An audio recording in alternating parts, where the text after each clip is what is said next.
कि आपके निजी क्षेत्र में लक्ष्य के विरुद्ध आपने कितना दिया और सहकारी क्षेत्र में लक्ष्य के विरुद्ध कितना दिया। आपके ही क्वेश्चन में आदरणीय भूपेश 7वां नंबर में है, आपने उस पे में प्रमाणित है कि आपने सहकारी क्षेत्र में निजी क्षेत्र में कि आप लक्ष्य के विरुद्ध अधिक दिए हो और सहकारी क्षेत्र में लक्ष्य के विरुद्ध आधा भी नहीं दिए हो।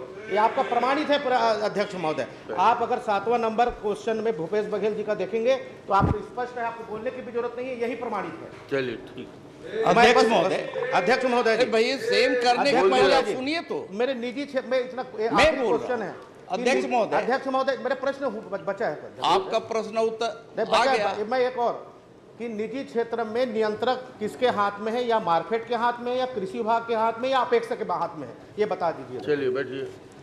अध्यक्ष महोदय, आपने जानना चाहा और बिना प्रश्न का उत्तर सुने ही आपने आरोप लगा दिया। हमने तो पहले बताया कि ये व्यवस्था कोई हमारी मतलब हम लोग के आने के बाद शुरुआत नहीं है, ये व्यवस्था आपके समय से भी चली आ रही है।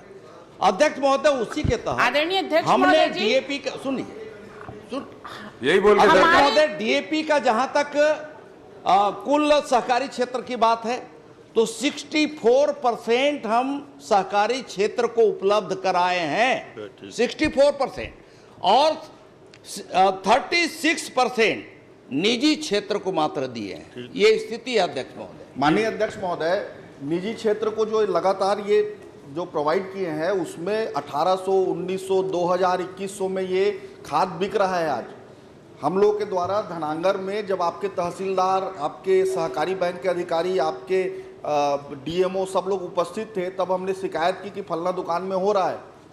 उसके बाद उस दुकान पे कोई कार्रवाई नहीं की गई। ये है आप लोगों का शासन कि सामने में जब किसानों को मिल नहीं रहा है, लगातार भंडारण कम होने के बाद आप अगले सालों के साथ कंपेयर कर रहे हैं। कभी भी डीएपी की यही स्थिति नहीं थी कि 50% भंडारण हुआ।